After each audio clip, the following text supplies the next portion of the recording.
Hey ambitious aspirants, I am Advocate Tamanna and welcome to Anmol Mehta Super 20 IAS. So guys, हमारी current affair series अखबार का ज्ञान जो आएगा काम हमारे यूट्यूब चैनल पे है। हमने ऑलरेडी 8 वीडियोस अपलोड कर दी हैं, तो अगर आपको कोई भी डाउट है तो आप हमें कमेंट बैक कर सकते हैं या आप हमारे व्हाट्सएप नंबर पे कांटेक्ट कर सकते हैं। If you want to enroll in any of our courses, you can contact on our WhatsApp number. तो चलिए शुरू करते हैं विद द कंपोनेंट। इस वीडियो का कंपोनेंट है economy.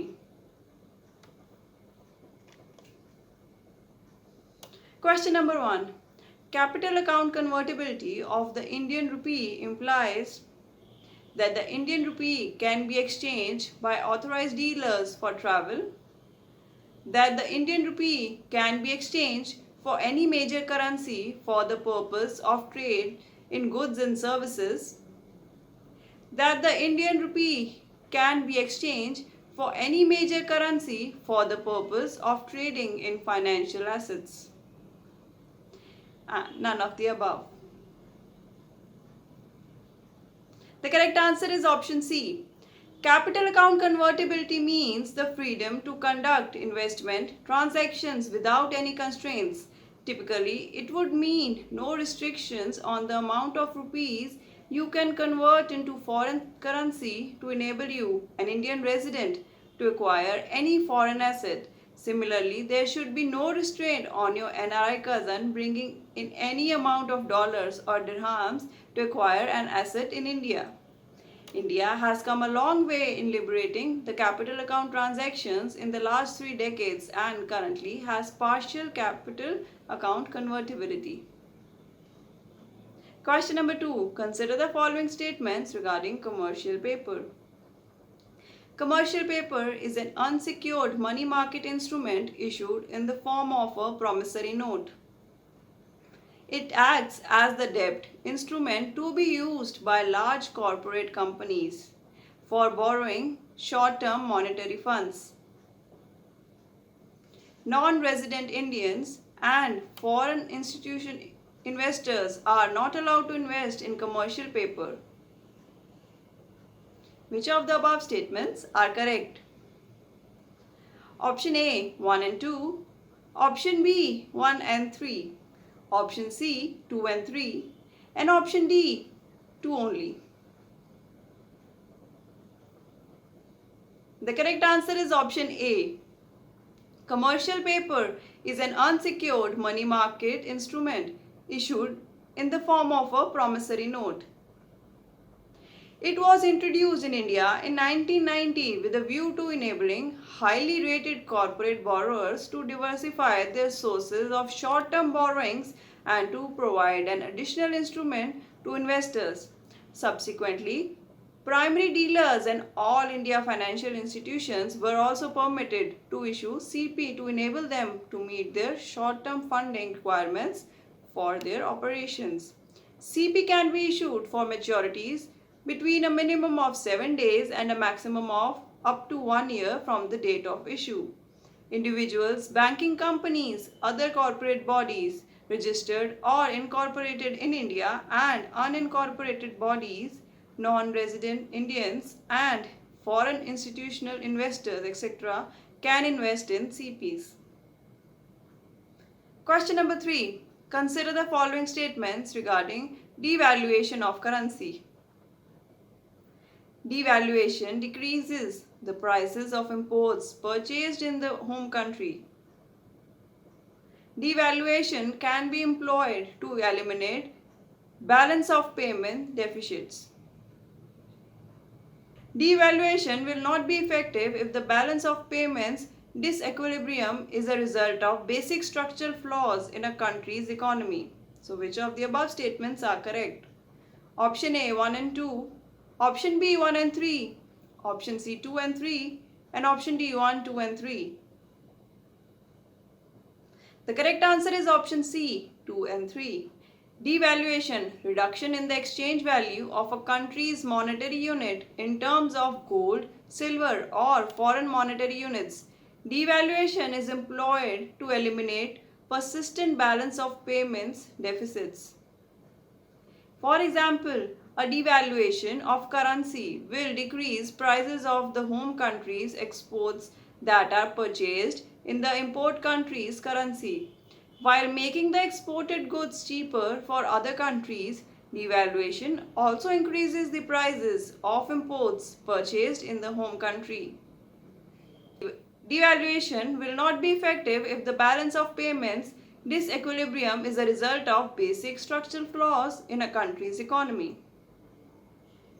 Question number 4. Reserve tranche is the economic term used in the context with World Bank, World Trade Organization, Reserve Bank of India, and International Monetary Fund.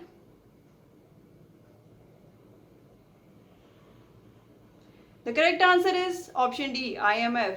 A reserve tranche is a portion of the required quota of currency each member country must provide to the International Monetary Fund that can be utilized for its own purposes without the service fee or economic reform conditions. Question number 5. With reference to capital markets, consider the following statements. Capital market deals in financial instruments and commodities that are long-term securities.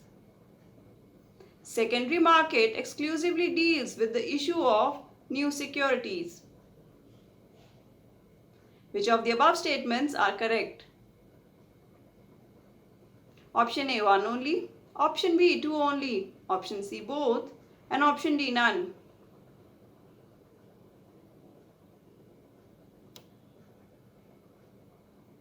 The correct answer is option A, 1 only.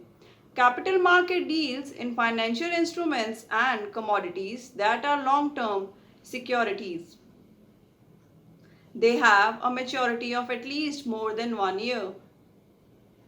The most important type of capital market is the primary market. It is what we call the new issue market. It exclusively deals with the issue of new securities, that is, securities that are issued to investors for the very first time.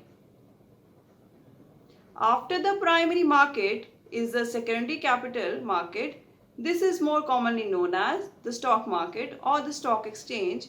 Here, the securities, shares, debentures, bonds, bills, etc. are bought and sold by the investors. The main point of difference between the primary and the secondary market is that in the primary market only new securities were issued, whereas in the secondary market the trading is for already existing securities. This is no fresh issue in the secondary market. Question number 6. Which of these can be categorized as capital goods industries?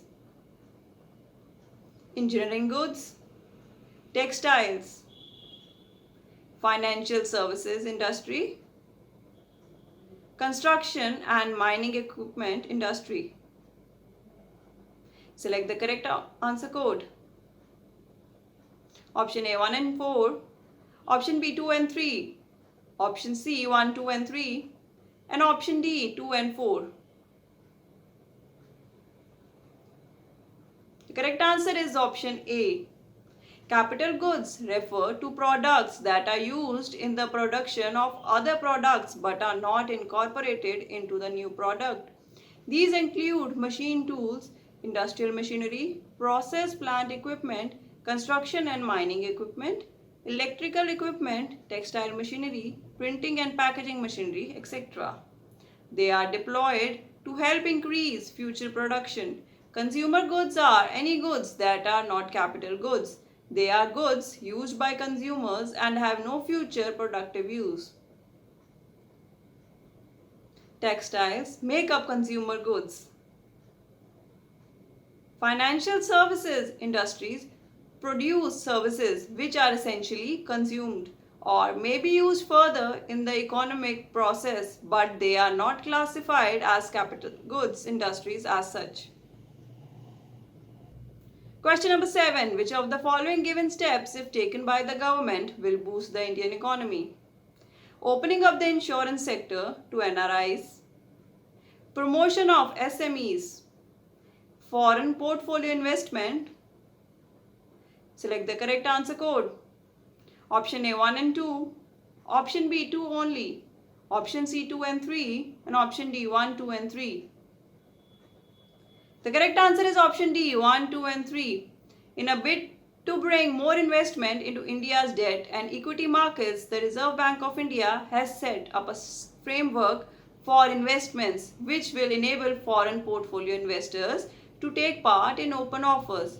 FIIs and non-resident Indians will now be able to invest in the insurance sector within the 26% cap on FDI. This would boost the economy. A positive policy framework allied with the growth of an angel funds and a vibrant entrepreneurial culture is contributing to the growth of first generation entrepreneurs in the country. Question number 8. Which of the following correctly defines the term monopsony? A single enterprise is being supplier of a particular commodity or service. An industry being dominated by a small group of large suppliers. An industry being dominated by a small group of buyers, a single buyer substantially controlling the market.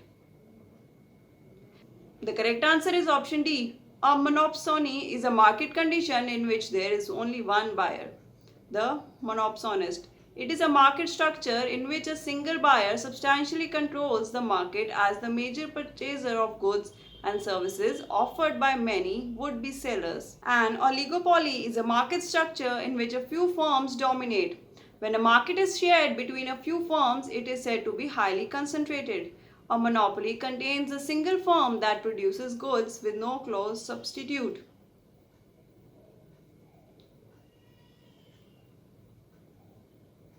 Question number 9. Consider the following statements regarding current account convertibility.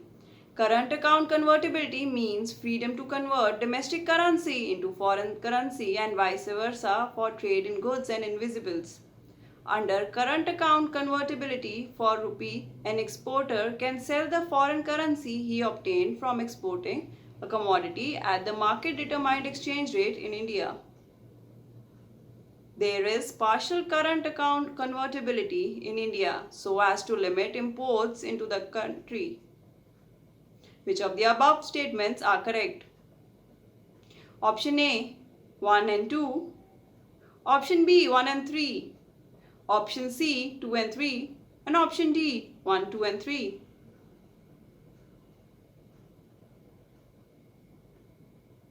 The correct answer is option A.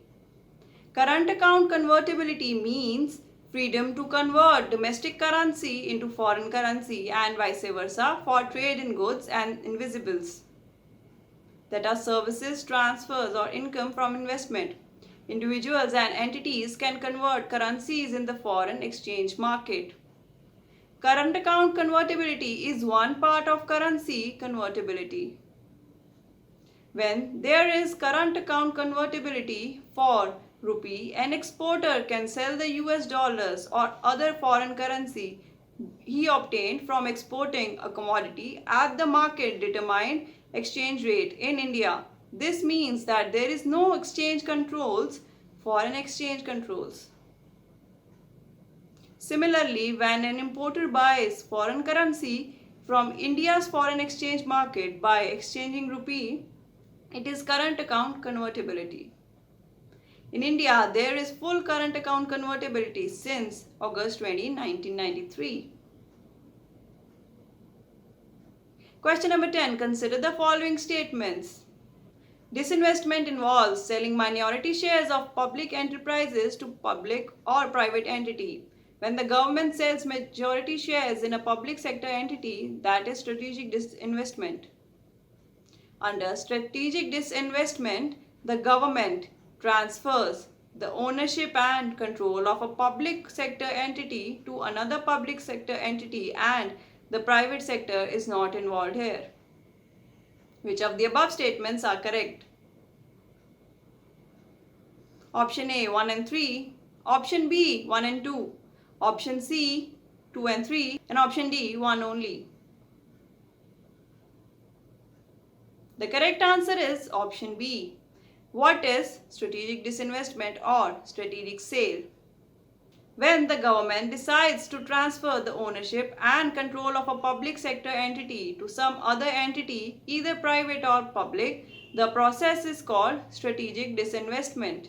What is the difference between strategic disinvestment, sale and disinvestment? Selling minority shares of public enterprises to another entity, be it public or private, is disinvestment. In this, the government retains ownership of the enterprise. On the other hand, when the government sells majority shares in an enterprise, that is strategic disinvestment or sale. Here, the government gives up the ownership of the entity as well. So I hope you guys like the video. If you like the video, give us a thumbs up. If you have any doubts, please comment करें. अपने scores भी comment करा करें. If you have any doubts and you can't comment, हमारे WhatsApp number पे हमें contact कर सकते हैं. Share it with your friends. Turn on the bell icon for more videos. Subscribe to the channel. Thank you so much for watching and happy learning.